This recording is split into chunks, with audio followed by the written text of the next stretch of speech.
कराईंदा आहिनि उन्हनि सां मुसाफ़ो कंदा आहिनि उन्हनि खे खिली खीकारींदा आहिनि हिनखे बि शौक़ जागियो अल्लाह जे नबीअ ते कलमा पियो भरियां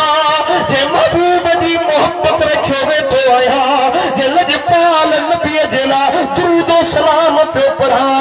हिकर हलजे हली महबूब जे शहर में हली नबीअ जो दीदार करे सुभान अल्लाह सिक्का जी खयो अजब आधी रात जो मुखे सोनो सरवर याद पियो निंद नेणन जी पिटी मुखे हो तो हर हर याद पियो इश्क बारण बारिया मुतवाग मदीने दे वारिया घोड़ा हिते किए घारिया मुखे घोट गोहर याद पियो इश्क उठमा था अचन मुझा जोश में जेरा जलन सिंध में सिकायल किए रहन जिनके मेराब मिंबर याद पियो सुभान अल्लाह इन जवान के बस सिक खयो त वनी महबूब जो दीदार करे अचा वनी मदीने पाक में साईं जे दर जी हाज़री दई अचा गरीब मिस्कीना काफले वारन के जिया बापे सो नाहे डोकर नाहे बस तवा जे उठन के गाह खराई दुस तवा के पानी प्यारी दुस तवा दी खिदमत कंदस पाजो पानो समझो नौकर समझो पर मुके मदीने शरीफ वठी हलो महबूब जे पार वठी हलो काफले वाला राजी चाह लदा तो के मदीने वठी हलो सफर कंदा कंदा आंगा सफर उठन घोड़न जा अचे मदीने पाक पहुता है मारुन जो इस काफले वारन दा तू हिते वे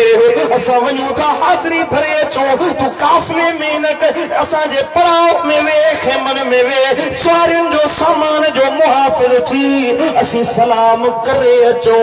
वापस मोटी अचो त पो तू वापस वंजा वनी साईं जे दर जी हाज़री दई अचजा जो अदा ठीक आ हे सब काफले वारा व्या रोज़े शरीफ ते सलामी भरे वापस मोटी आया इन जवान वट जो पोता जे तो अदा साईं सा मिली आयो जो अदा इन समझो शायद साईं करीम वेठा आहिनि थिया हे वियो वनी मुलाकात करे मोटी आया है सुभान अल्लाह आने ये ज़ौक़ रखियो अखन मां लुड़क वहाईंदो मुझे लजपाल नबी जे दरवाजे ते अचे पोतो आ साईं करीम जी दरबार में जो पोतो अल्लाह अकबर दरवाजा बंद हिन खिड़की आई पईया अंदरा जवाब न पे आयो और बल रोई अर्ज की या रसूल अल्लाह ओ मुझे लजपाल नबी ओ बड़ गई प्या तो उन सा मिलण के लाए दरवाजा खोली उन्होंने खिली खीकारी मुझा मेरा कपड़ा है मां गरीब मिस्कीन आया वो मुझा महबूब सुना मां जो आयो आया तो दरवाजा बंद करे छड़िया थी अंदर हलियो वियो ही हबीबा दरवाजो खोल तुझो आशिक तुझे दीदार सुभान अल्लाह सुभान अल्लाह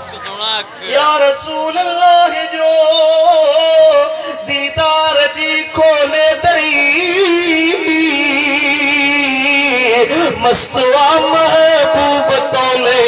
दिल दीवानी ही चरी दीदार ले दिल रुबा अकड़ियों सिकन मुंह जो सदा जी झोरिए में झिजे ऐं प्याज गिर जेरा झुरी दहू कई सिकमा रयो जो वठी कई सुभान अल्लाह दर खुली व्या हिजाब हटी व्या मज़ारे अक़दस में सोना हबीब ज़ाहिर था ओ फरमाइंदा ओ मुझा आशिक और या तो के सीने सा लाया तो के भाकुर पाया